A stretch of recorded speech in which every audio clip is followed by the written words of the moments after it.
All right, welcome to the blog. I hope you guys are doing great. અને અત્યારે તમે જોઈ રહ્યા છો મીરાનગર વિસ્તાર. આ ગાર્ડન છે ને, આમ જો તો બહુ સારી સારી પ્રવૃત્તિઓ માટે જાણીતું છે. અહીંયા આની પહેલાં એક તમને વિડીયો મેં બતાવ્યો હતો. દર શુક્રવારે સિનિયર સિટીઝન્સને 10 રૂપિયામાં ગાંઠિયા ખવડાવ્યા એ જ જગ્યાથી. આજે હું આવ્યો છું, અહીંયા હનુમાનજીનું મંદિર છે, રામનવમી છે આજે. અને આજે અહીંયા સોસાયટીના લોકો ભેગા થઈ અને રામનવમીની રંગે ચંગે ઉજવણી કરી રહ્યા છે. રામલલાનો 12 વાગ્યે જન્મોત્સવ ઉજવાઈ ગયો અને હવે તેના પ્રસાદ એ લોકો આપી રહ્યા છે. ચેવડો, સૂકી ભાજી, વેફર્સ, ગુલાબજાંબુ, અનલિમિટેડ છાશ. અને લોકોને ખરેખર અત્યારના આસપાસના લોકો પણ અહીંયા આવી અને ભગવાનના દર્શન કર્યા પછી એનો જે જઠરાગ્નિ છે એ શાંત કરી રહ્યા છે. અને એકદમ ઠંડક માહોલ. અત્યારે આવી ગરમીમાં પણ આ ગાર્ડનની અંદર ટેમ્પરેચર ડાઉન છે, એટલે ગ્રીનરી છે અને ભગવાનની હાજરી છે અને લોકોની જેને કહે ને કે ભાવના પણ એકદમ સરસ ભાવના છે. તો સૌથી પહેલાં તો આપણે અહીંયા શ્રી રામલલાના દર્શન કરી લઈએ. બાળ સ્વરૂપ રામલલાને અહીંયા પારણે ઝુલાવવામાં આવ્યા હતા. અને પછી આ જે મંદિર છે અહીં બહુ વર્ષો જૂનું, શ્રી સંકલ્પ સિદ્ધ હનુમાનજી મહારાજનું મંદિર. અહીંયા હનુમાનજી મહારાજના જ્યાં હનુમાનજી મહારાજ હોય ત્યાં શ્રીરામના નામનું તો અવિરત સ્મરણ થતું જ રહેતું હોય અને એમનો જયકારો થતો જ રહેતો હોય. અહીંયા આ પરિસરમાં મહાદેવ પણ બિરાજમાન છે. ભોળાનાથનું મંદિર છે અહીંયા. અને આ તમે જુઓ, આટલી ધોમધકતા તડકાની અંદર પણ અહીંયા આવનારા ભાવિકોને તકલીફ ન પડે. અહીંયા છાશનું પણ વિતરણ થઈ રહ્યું છે.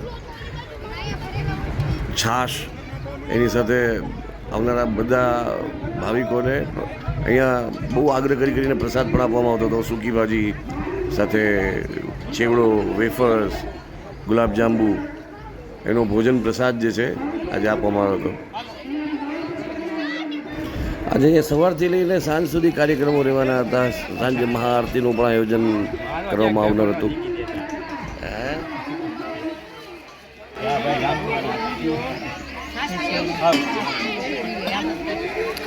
આ મિત્ર જે છે એ મીરાનગર સોસાયટીના એક સભ્ય છે. આપણે ચેનલ માટે લઈએ છીએ. આપનું શુભ નામ? ઘનશ્યામભાઈ. ઘનશ્યામભાઈ, અત્યારના આ આપણી સોસાયટી જે છે એમાં શું કાર્યક્રમ ચાલી રહ્યો છે? બસ આપણે અત્યારે પ્રસાદી આપીએ છીએ.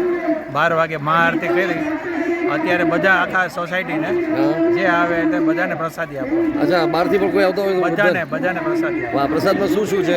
પ્રસાદમાં છે જાંબુ, વેફર્સ, સૂકી ભાજી અને ફરાળી ચેવડો. વાહ વાહ, બહુ સરસ. અનલિમિટેડ છાશ. અનલિમિટેડ છાશ. આ ગરમીના હિસાબે એટલે આપણું મીરાનગર જે છે એ બહુ સારી સારી પ્રવૃત્તિઓ કરતું આવ્યું છે. બધા તહેવાર અમે ઉજવીએ. અને મેં એવું સાંભળ્યું છે કે શુક્રવારે સિનિયર સિટીઝન 10 રૂપિયામાં અનલિમિટેડ બધા માણસોને ગાંઠિયા અને જલેબી. વાહ વાહ, સંભારો, મરચા. એટલે આ જગ્યાનો બહુ સદુપયોગ થઈ રહ્યો છે. હનુમાનજી મહારાજનું મંદિર છે, મહાદેવનું મંદિર છે, આ સંકલ્પ સિદ્ધ હનુમાનજી મહારાજ. અને આ સોસાયટી ભેગા થઈને દર વખતે કંઈક ને કંઈક કાર્યક્રમો કરતા રહે છે. અને હવે આવનારા દિવસમાં હવે હનુમાનજી મહારાજની જયંતિ છે. આખો દિવસ પ્રોગ્રામ. વાહ વાહ, સરસ. હનુમાન ચાલીસ. જય શ્રી રામ. આ ગુજુ બોક્સ, બરાબર? ગુજુ બોક્સ.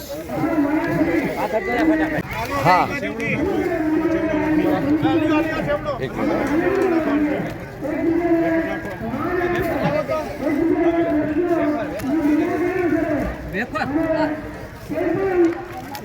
શરૂ થઈ ચૂક્યા છે. અહીંયા સૂકી ભાજી, ચેવડો, વેફર, જાંબુ. હાલો હાલો.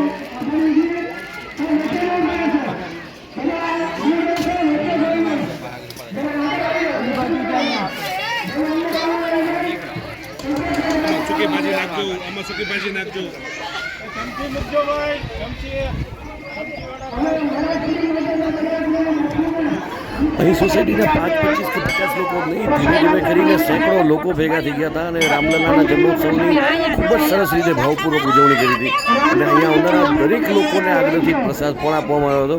બીજું, આ સોસાયટીમાં અવારનવાર આવા સારા સારા કાર્યક્રમો થતા રહે છે. એટલા માટે આસપાસની બધી સોસાયટીને પણ આ ગાર્ડન જે છે ને પોતીકી સોસાયટી જેવું લાગે ઉજવાઈ રહ્યો. તો ખરા અર્થમાં આ પ્રકારની સોસાયટી કે આ પ્રકારનું આયોજન બને છે ને એ જ તમારી સોસાયટીને ગોકુલધામ બનાવી રાખે. જન્મદિવસ તમારી સોસાયટીમાં રામલલાની ઉજવણી થઈ રહી છે. કોઈને કહેવાનું ભૂલતા નહીં. જય સિયારામ.